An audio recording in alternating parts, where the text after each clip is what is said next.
Hello everyone, this is Kathleen with Be Again Books, and I'm glad to be back to show you the last of the little details on this steampunk journal.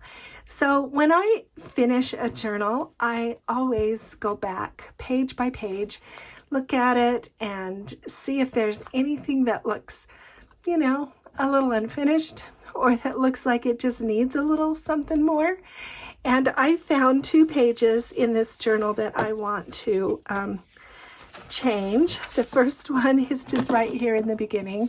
So I added this little detail here to this, this paper on this side. And this is just a book page. And I just decided I wanted to steampunk him up a little bit. And so I fussy cut a little bowler hat, and I'm going to add that here on James Russell Lowell. He looks like a steampunk guy. So I'm just going to add that here to his head. And then I have a little feather sticker. Peacock feathers are, I don't know why, but they're kind of steampunk-ish, and I think maybe it's just the color, because the colors are just so lovely, and they just kind of go with the patina. So I think we'll just stick that feather there in his hat. And then to balance that, then I just have found this little label. And so we'll, let me just give that a quick swipe here with the distress, and then we'll glue that down. And that will not only make kind of a double page composition, but it will help balance those little details that I've added there. So now we have a little bit of a triangle going, which is always a good thing. So there, now he's a handsome steampunk gentleman. All right, and then on the other page, I thought, so I did this. On this side, added a tag and this little corner tuck with the book illustration, and I detailed that with these gears. And I wanted to leave this because I just like that texture of the paint. This was one of the painty papers that I made. And so I added, to kind of finish it, I added these metal corners. But then on this side, I think that makes it look really bare. And so I thought about what I wanted to do. And because this is a no kit kind of journal, which means that, instead of using all the images that a kit would provide, I've had to do that myself. So I decided to just do that on this page. I'm going to start with this stencil and make just a little bit of a nature-ish background. So I'm going to take this part of the stencil and I'm going to do a shadow print. So let me do this color first. This is the way you do that. So you take the ink and then you put the ink on the stencil.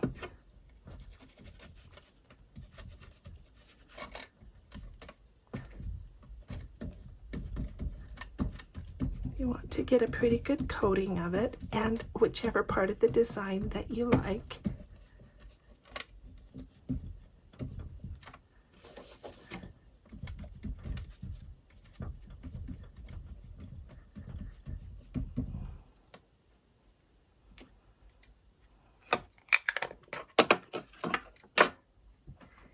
And then clean this part off.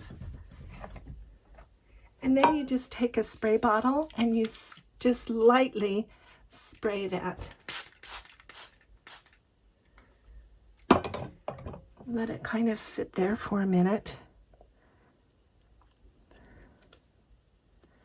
And then I'm just going to place it down on the page like a print,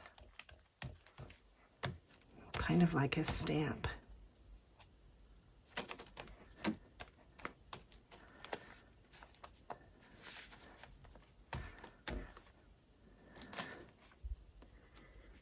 Okay, so there's the first color.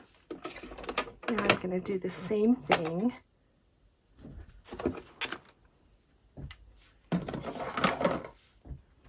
with the second color, and then do it again. I need to dab this off. It doesn't matter if there's a little bit left. Now I'm going to put this green on there. And it's going to be brighter, I hope.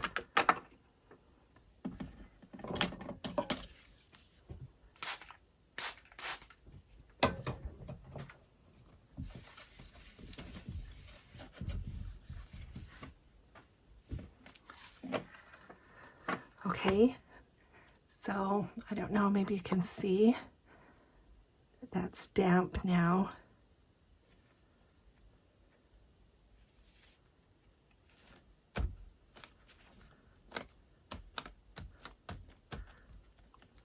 Yeah, it's looking good. I don't want it to be, stenciled. I don't want it to be dark, which is why I'm not actually stenciling. I'm using this as a print instead, because I just kind of want a little bit of a background. Can you see that? Yeah. Let me clean this off.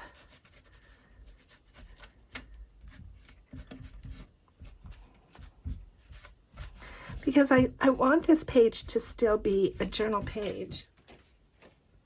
I just want to just give it a little bit of detail so that it doesn't look quite so bare. Okay, and now I'm going to take some brown, and let's just put a few of these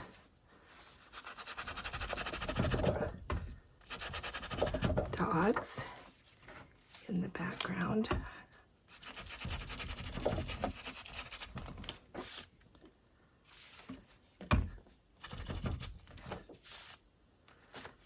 And I know I want a little bit up here because I'm going to add a butterfly up there. Okay. Good.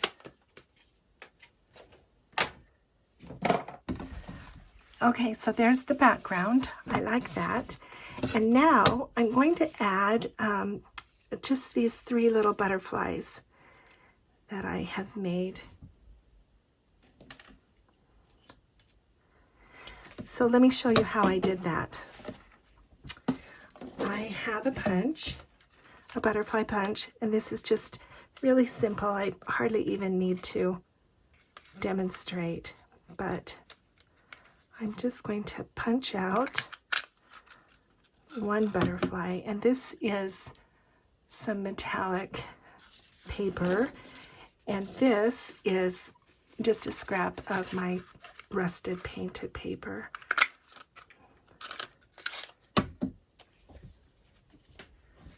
So those 2 are together, and now I'm going to put them together so that they can be 2-dimensional. And I think I'll put the metallic one on the bottom. That's going to be the part that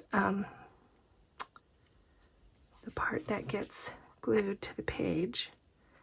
And I'm going to overlap that with this one.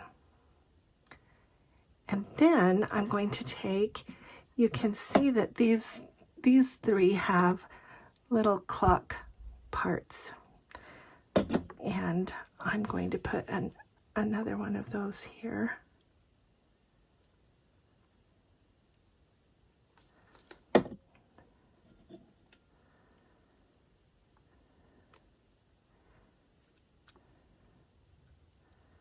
I love using these clock parts because they are just the right size to fit that punch, and it leaves this little top hole. I can put a little bead or a little flat pearl or bling. So now I have some butterflies, and then I can kind of separate it and fold these up. Of course, when the book is closed, then it will flatten out, and all you need to do is just kind of refresh it.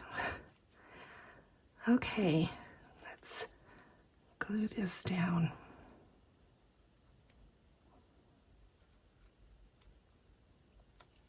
We're going to put one up here in the corner.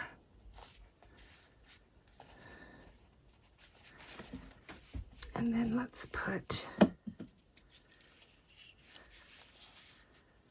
couple down here.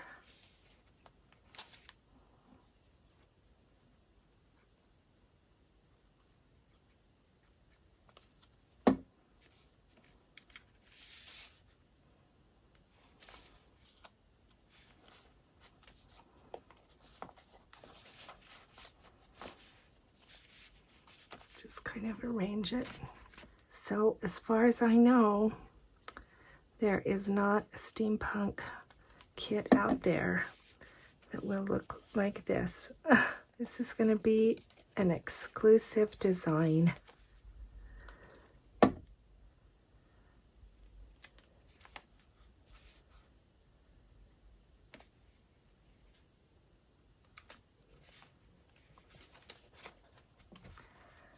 Okay, so that page is no longer boring. I like it. Now, of course, when you close the book, you're going to have to be careful that the wings don't bend back, that it closes. But it doesn't add any bulk, but it sure makes an interesting page in the journal. Thanks for being with me during this steampunk series. I love steampunk, and I really hope that some of you at least have decided to try making a steampunk journal. I hope you'll tag me if you do so that I can see and applaud your efforts. I will come back with the final flip through and put this up on Etsy, and then we will begin again. Thanks for your time today. I'll see you again.